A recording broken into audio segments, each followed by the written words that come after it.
Siapa saja yang ia menzalimi kadar sejengkal daripada bumi ini, niscaya Allah akan membebankan kepadanya, membebankan atas pundaknya setebal 7 lapis bumi ini nanti di hari kiamat. Baiklah, pada malam ini sembari kita beriktikaf menunggu masuknya waktu salat Isya, kembali kita untuk saling mengingatkan dan saling untuk membangun hati kita agar kita senantiasa untuk mampu tunduk dan patuh terhadap ketetapan dan ketentuan Allah, ketentuan Rasul dan ketentuan agama, agar kita betul-betul dunia ini kita manfaatkan sebagai mazra'atul akhirah, tempat pembekalan kita untuk menuju kepada alam yang lebih abadi. Maka dalam kaitan ini perlu kita ketahui bahwa dalam hidup ini yang paling banyak godaan kita adalah masalah untuk memiliki segenap apa saja yang Allah berikan di bumi ini. Memang bumi ini Allah berikan kepada manusia, namun makhluk lain perlu dipertimbangkan dan dijaga oleh manusia. Setiap yang bernyawa tanggungjawab manusia untuk memberikan hak mereka untuk hidup, baik yang berakal maupun tidak berakal. Oleh karena demikian, batasan-batasan yang Allah berikan sangat ketat, bahwa dalam hidup ini garis lurusnya ada halal, ada haram. Halal dan haram dalam agama sudah sangat jelas. Al-halalu bain wal haramu bain wa ma bainahuma al-mutasyabihat. Halal sudah jelas, jelas di dalam keterangan, jelas di dalam penjelasan Rasul, jelas dalam kriteria, jelas dengan cara memilikinya. Dan juga yang haram jelas, sesuatu yang tidak memenuhi ketentuan agama, yang dimakan tidak suci dan tidak halal, itu berarti haram. Maka yang haram itu sudah jelas juga, baik haramnya ain maupun haram itu adalah syarat atau sebab cara untuk memperolehnya. Yang tidak ada kejelasan di tengah-tengahnya itu disebut dengan mutasyabih, atau kita sebut dengan syubhat. Oleh karena demikian, sesuatu perbuatan dalam memiliki bumi dan menguasai bumi ini dengan jalan yang zalim, para ulama sepakat bahwa itu adalah diperoleh dengan jalan haram. Perbuatan zalim itu adalah perbuatan yang membuat orang lain rugi dan teraniaya, sengaja atau tidak. Apakah itu di laut, di bumi, atau di darat, di gunung, atau di kampung, di mana saja, dalam memperoleh sesuatu, baik itu nilai manfaat atau bukan. Salah satu di antara perbuatan zalim, kita lihat dari sabda Nabi sallallahu alaihi wasallam yang kita bacakan juga pada malam yang lalu, sudah kita setir sedikit. Bismillahirrahmanirrahim. Bersumber daripada Aisyah radhiyallahu anna Nabiyya sallallahu alaihi wasallam qala man zalama qida shibrin minal ardi tuwiqahu min sab'i aradin. Rawahu Bukhari wa Muslim. Siapa saja yang ia menzalimi kadar sejengkal daripada bumi ini, niscaya Allah akan membebankan kepadanya, membebankan atas pundaknya setebal 7 lapis bumi ini nanti di hari kiamat. Nyanbe raya dosa dijengkai dacok milik orang lain dengan jalan zalim, maka nyan ukuran dijengkai dacok nyan hura akhirat untuk akan gepeduk dosa ji seberat 7 lapis langit dan 7 lapis bumi yang ada ke bawah. Nah, oleh karena demikian ada beberapa hal yang bisa dipahami dari hadis ini. Yang pertama, disebut bahwa siapa menzalimi, ada yang menzalimi, ada yang dizalimi. Orang yang dizalimi bisa personal, bisa orang banyak. Ya.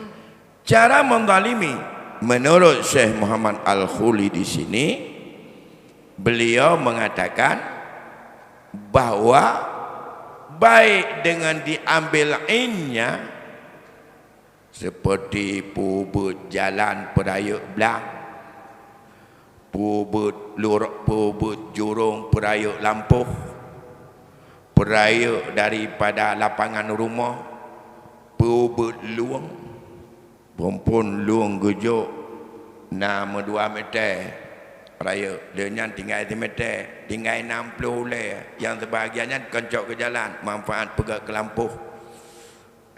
Nyat zalim juga, cuma paduk jengkai fikir kerau menyang tanya jai belang ada rak draw hana tamah-tamah puik water dan geser ade hingga na ti ploton tajau belang adeng kalage ule muut.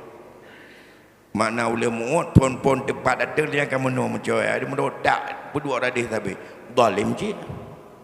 Yang ada pribadi orang sampai menyata umum ya jalan, atau bukan seperti itu dengan jalan bahawa nyo tak pegat luang nyo menurut hukum dalam Syekh Al-Khuli tak pegat luang lancari ada luangnya tutup ngaji jauh orang bedah katanya tak peduk kiyah ji tak banjir tak bagi pegat luangnya kan untuk pedang kiyah ada tu puji untuk jet gejak orang luang je untuk ngajak jilei ada ujian baik ngop tinan itu juga bahagian daripada memanfaatkan yang perse tak pegat kepiah jiblawa esok ke dipatu karena kepiahnya murah tempat dipatu mah cak dipatu pedua dollar tak pegat luang pegat kedai dah tu ini milik masyarakat, milik umum. Ini juga bagian. Apa makna tuwiqa? Menurut penjelasan daripada Syekh ini, at-tatwiq wada'u tuqi fil unuq.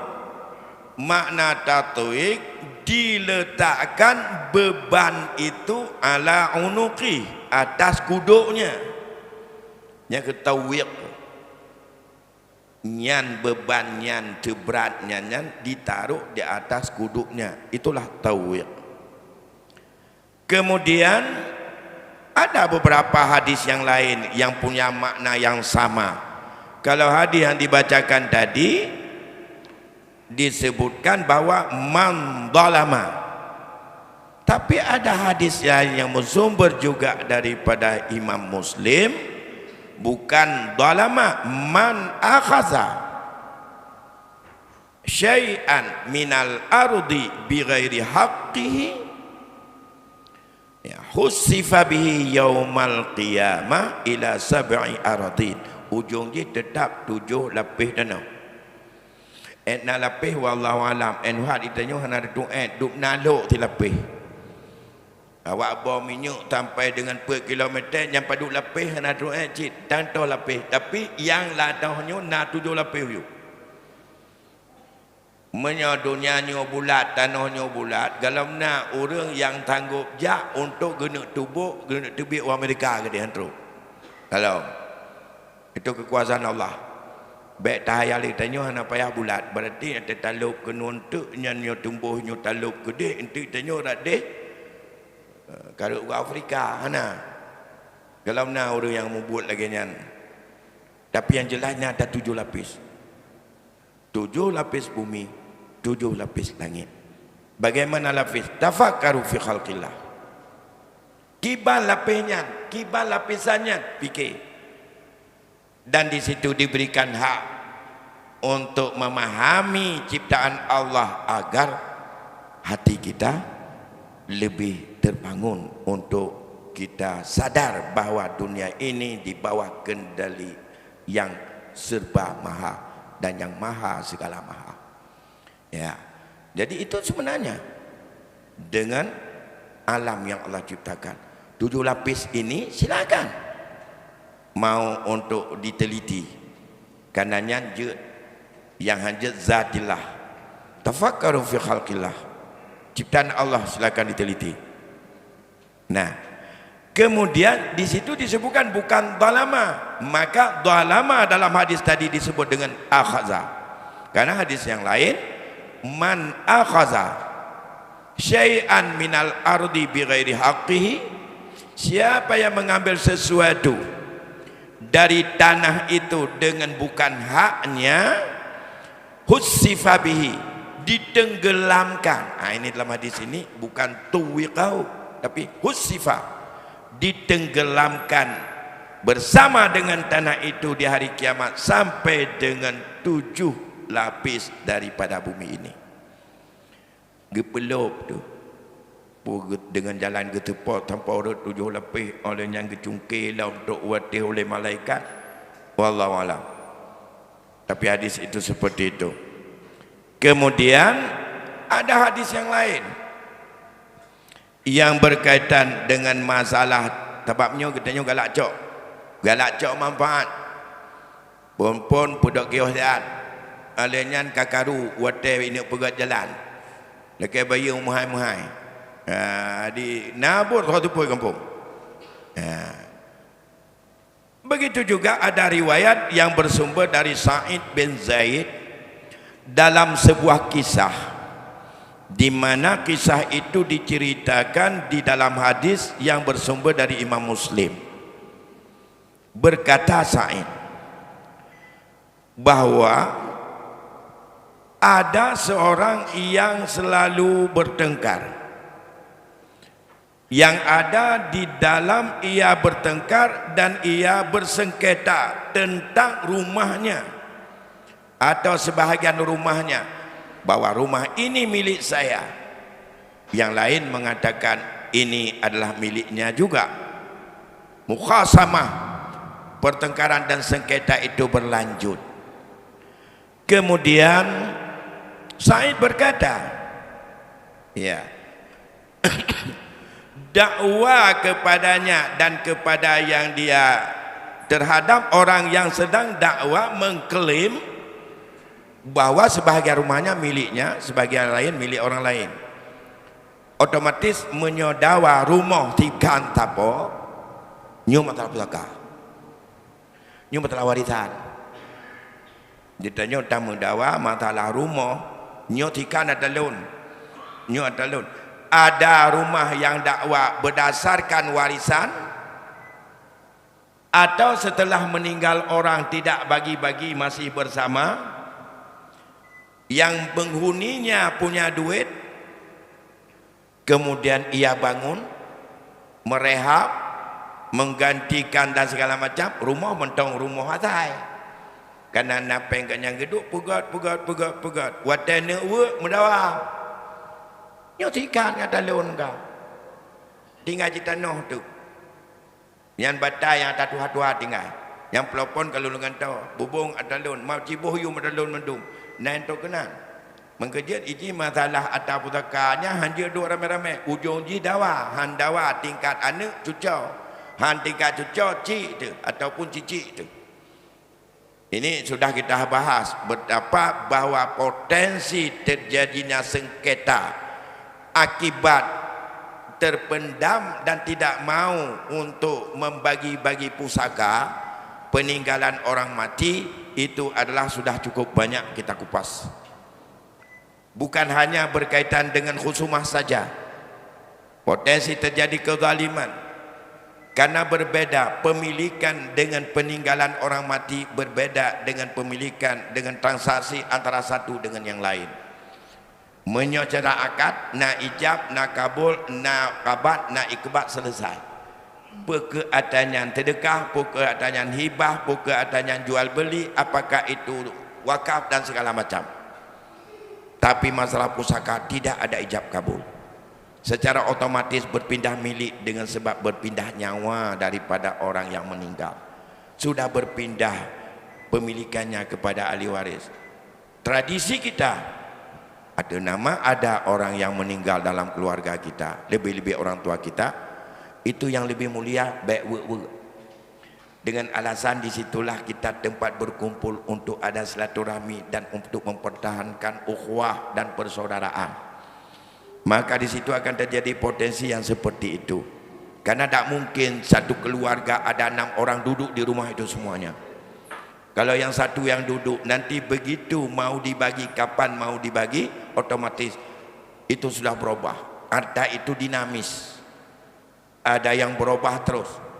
Kalau ditinggalkan pada tahun 2010 meninggal orang tua kita satu Innova, lantas sekarang baru kita ingin bagi di saat tahun 2010, 10 tahun sudah Innova tu.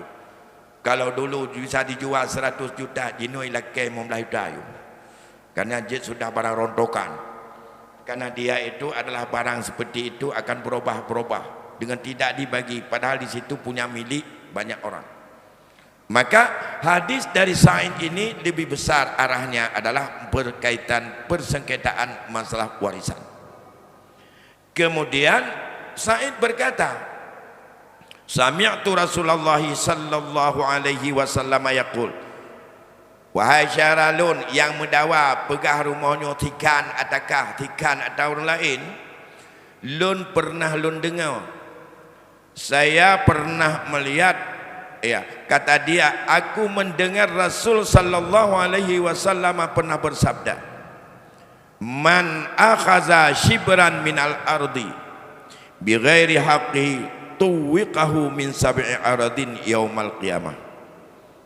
Siapa saja yang mengambil sejengkal daripada tanah dengan bukan haknya, Allah akan tenggelamkannya sampai dengan 7 lapis bumi ini yaumal qiyamah, pada hari kiamat. Kemudian Sa'id berkata, lupa ingat kedua, Allahumma, kata dia, in kanat kazibatan fa'ama basaraha waj'al qabraha fi dariha. Ya Allah, yang berdakwah ini, yang mengklaim rumah ini milik dia sedengah, kalau dia itu pembohong, kalau adalah dia itu dusta, sulit bahasa katanya, maka ya Allah, akma basaraha, nepe buta ya Allah matanya. Yang kedua, waj'al qabraha fi dari, Nabi ya Allah ji bumate ji dan kubur ji benar dalam rumahnya. Yang doa Sa'id, dia kepingat London dengar barasul so mantong gecok tanah gok dijengkai. Nyan urut akhirat akan ditenggelamkan sampai 7 lapis bumi uyup. Allahumma, ya Allah ya Tuhanku, menyeurangnya sulit pe yang mengakunya, yang didakwakan bahawa di tengah rumahnya ada ji negeri ya Allah mata ji berbuta bu mati menyamati rumahnya nyokino bujuk ke kubur ji menyaji sulit. Kemudian kata Sa'id, faraaituha utal tamisu al-jidar. Kemudian tiba-tiba saya lihat itu dia jadi rabun. Lagi kita nyureneng dia tapajo ranum olehnya mabuk pinang kan. Punakan karabun mata hana gaduh le jelah. Itu yang disebut dengan bawa umya. Umya adalah kon buta mata hana teblut lagi awaknya minta yang minta dekat kon. Mu reneng bahasa kita reneng hana gajelah rauh le. Akibatnya ia apa itulah menuntunlah untuk berjalan mencari daripada dindingnya. Atau kena jaknan gemitalah bintih, gemumatlah bak bintih pulunnya. Alanya ia berkata, yang mengatakan tadi yang mendakwa, asabatni da'wata Sa'id bin Zaid, telah menimpa aku doa daripada Sa'id bin Zaid. Sa'id bin Zaid itu masih sahabat. Ka kenang doa Sa'id bin Zaid kelun. Berarti kan yang tulis. Ka menimpa lun. Yang berarti ka buta, yang ka reneng-reneng, hana kedu para usaha gejak kun. Ya Allah, sudah menimpa aku doanya Sa'id bin Zaid. Allah terima doa Sa'id ka kenang adelun. Pabaina mahyatam sifidda. Sementara dia sedang berjalan sambil untuk mengelilingi dalam rumahnya, kemudian melewatilah ia satu sumur yang ada dalam rumah. Fawaqa'at fiha, jatuh dalam sumur itu, meninggal ia dan tidak dicabut, dan dalam sumur itulah menjadi ia sebagai kuburnya. Nyan ban demam menu, nyan Sa'id, nyan sahabat Rasul. Cuma dia tanya tamu doa lagi nya si trip mendapat terima. Inanggap pi tu dia taji kupi ngawuri inanggap itu nyong janjan. Olehnya ka jak tamaca pi tanyo. Ya ramai-ramai di nana. Ya apa-apa ya di tanyo kalau enggak tidak seperti saya. Ya tetapi yang urang akhirat Allah beri, tapi Sa'id dalam dunia dia punya tadi Allah. Dan ia mengakui, saya sudah menimpa terhadap doanya Sa'id bin Zaid, si laki-laki itu, dan dia meninggal di situ dalam riwayat itu. Nah ini riwayat yang diceritakan oleh Sa'id bin Zaid, kejadian di depannya setelah ia membaca hadis Nabi. Bapak Ibu yang berbahagia, oleh karena itu dari apa yang dilihat beberapa hadis, ad-dulmu, perbuatan zalim itu haram, sedikit atau besar. Yang dizalimi itu adalah dengan jalan mengambil bumi, itu adalah merupakan pencurian. Wa ghasbuha, dan merampok tanah orang itu adalah termasuk pintu kezaliman dan bagian daripada zalim, sejengkal atau lebih. Kemudian disebutkan bahwa yang milik orang itu adalah bisa pribadi, bisa milik umat. Kalau seseorang memakan hasil daripada jalan, baik jalan khusus maupun jalan untuk umum, yang ada di dalam bak jalan itu dibuat bangunan, atau bak jalan yang tak pula tanaman, atau tacok daripada segala engkut yang nak di dalam tempat orang lain atau yang tempat umum, atau tak ambil manfaat bak tebing keruang, atau disebut dengan apa sekarang ya sebagai penghalang banjir, atau juga kita ambil daripada tebing kulam kau nehen kau budak tanya ya pula retu hana izin po nya retu nya dapat jopia tak gop ji abak tanah gop tak pula kon bak tanah ro tu timo tanya kan le manfaat jalan yang pak izin dan patut dan lakai gara-gara bak punakun dana aturan Kalau tanam di jalan, di tempat umum, itu adalah perbuatan yang sangat mulia. Tapi tidak boleh untuk manfaat pribadi. Kata pagu hanya tua orang kena segala macam gara-gara katanya. Ni ladum dia apa lima di jalan.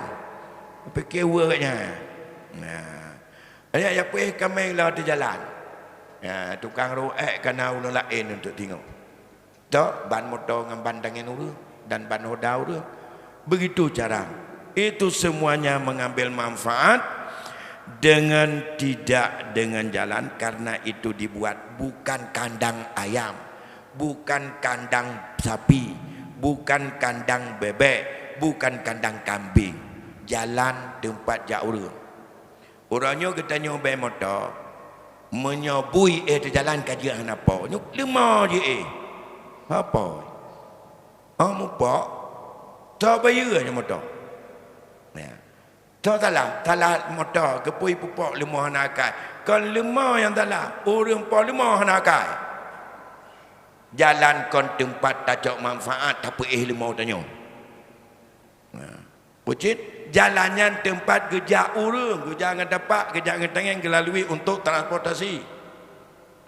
Dengan yang hukum. Oleh kerana demikian, limanya raya tertiak dapat jauh. Syubhat. Baik negara boleh. Gimana syubhat ile? Bahkan dalam hukum zakat. Kalau model itu yang kita pelihara lembu, nah 550, mesti tu ada jalan. Anak wajib ikut. Anak pun wajib tak apa. Ternak yang wajib jaga. Sabah wer. Makan dam sabah padang. Jib bak sabah tempat kulang. Nyan yang lemahnya yang you boleh ke. Tapi banyak lemah tertobak yang nadak wer. Tempat itu maju dalam lampu gop. Jib bak mon gop. Ada medua tobak anak wajib tak. Pakon nya sawajinya mandu mata gop. Tinggal ganya malam tak kai. Yang nak lampu ro. Te malam kata ganyan. Bajan baru ada ganyan ada pupuk gop. Atau ada keju ada. Ini persoalan nyukan bermasalah karena aturan yang itu sebenarnya ayat hadis sudah menetapkan seperti itu. Dimaitannya mana karena ada umum tentang kita tidak apa umum makna untuk kemaslahatan umum digunakan tempat itu untuk apa? Manfaat tempat itu dilakukan untuk apa? Untuk pelagak lima atau untuk jam motor? Untuk umum, untuk transportasi, bukan untuk pelagak lima. Sebenarnya itanya ini lapi item yang ada dua buah kuda lu ini pangeran. Dengan transport kuda je lah untuk main-main limit atas tempo pancaran ikut. Nyahang ke mah begitu ada ji hina berjalan susah kok. Dan tidak boleh karena mengganggu orang, mengganggu daripada jalan dan itu meresahkan orang lain. Kemudian begitu juga orang yang mau merubah satu tempat yang atau menghilangkan yang tidak jelas orangnya lagi, kemudian mereka setelah itu merubah batasnya atau mereka itu untuk mengkaburkan pemiliknya, itu semuanya adalah perbuatan zalim dan perbuatan zalim itu adalah haram.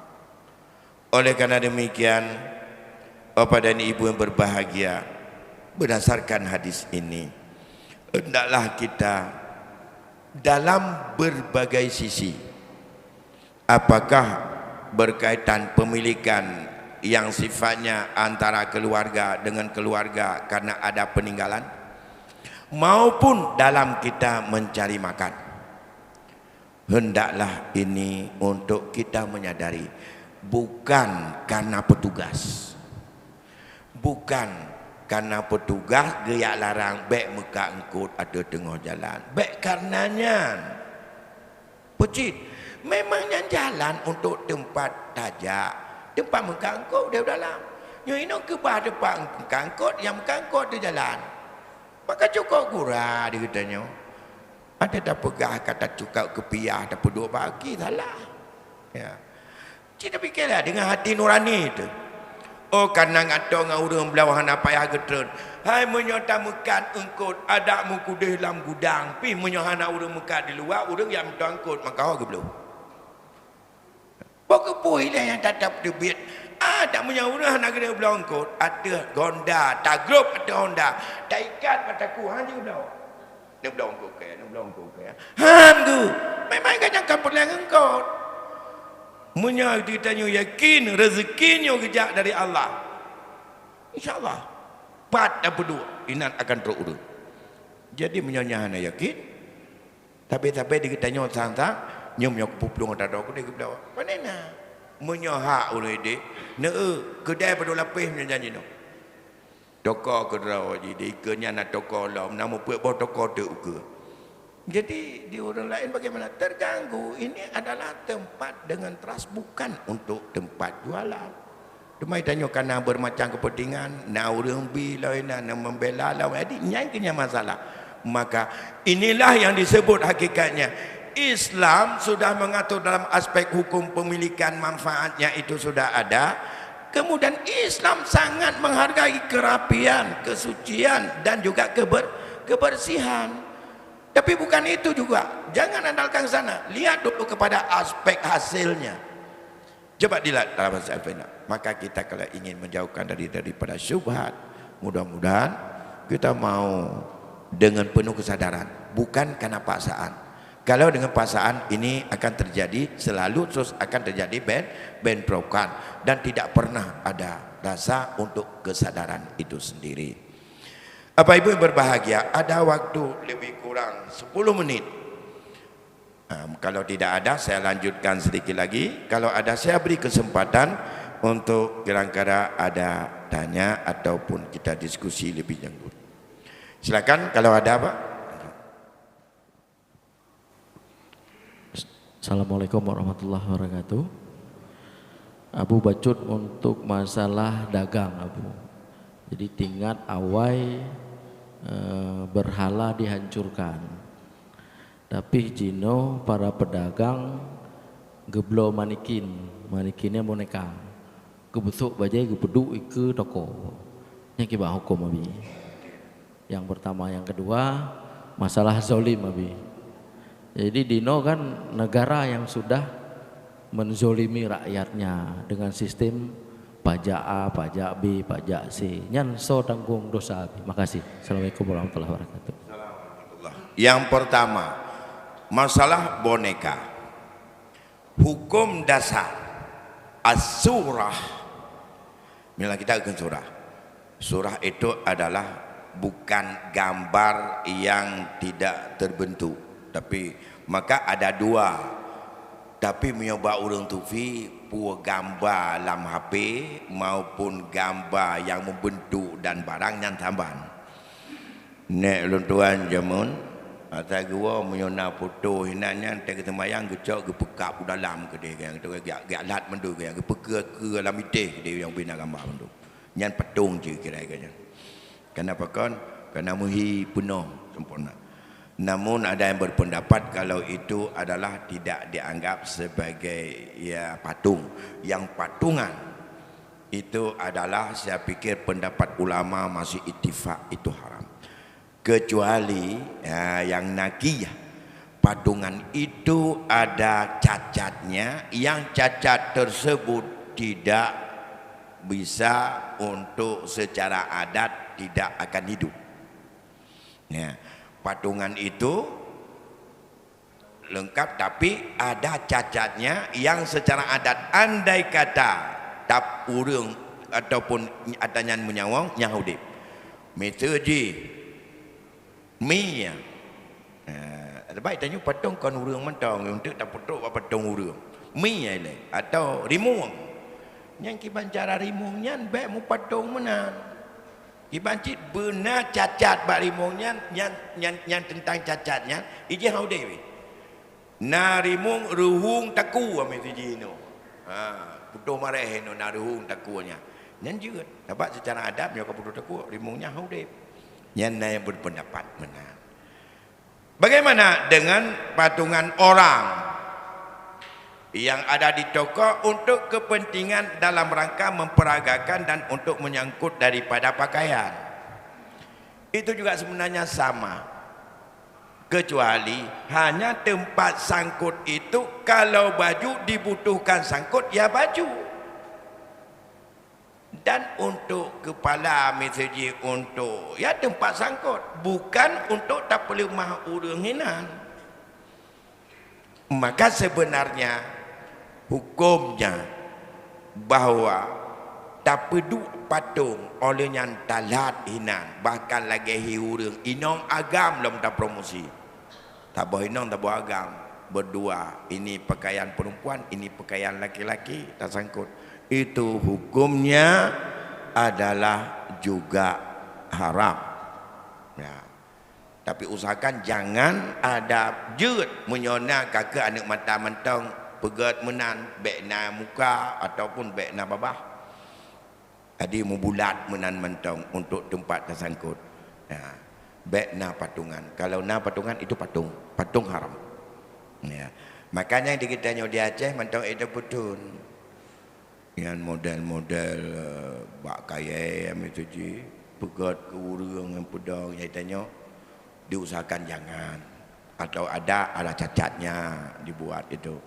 Makanya kalau jurusan apa namanya di SMK kalau pakai itu ya ukir, artinya itu menjadi Acehnya mentang mudah-mudahan halagut lah barang-barang dah pegat petung yang halagut lah. Tapi sampai je menyoka tanya hana rencana kompanya le bagore-gere. Nanti taban ngai Bali ceritanya. Akan taban. Apa? Adik kata ia menang. Taban. Terus yang kedua, bagaimana dengan pemerintah yang telah menzalimi rakyat? Andai kata yang dilakukan itu adalah aturan dalam sebuah negara. Ya, aturan yang sudah menjadi sebagai undang-undang peraturan, maka sebenarnya itu yang menzalimi bukan pelakunya, bukan pelaksananya, tetapi sistemnya. Kalau sistemnya kita lihat, sistem untuk melahirkan sebuah undang-undang adalah melalui proses perwakilan rakyat. Menyamana siapa yang memilih orang yang seperti itu supaya lahir hukum seperti itu? Rakyat. Di saat rakyat tidak sadar dan motivasi untuk memilih, dan ia saat memilih itu tak pernah terbayangkan dia kepingin targetnya undang-undang apa yang harus berubah supaya tidak menzalimi.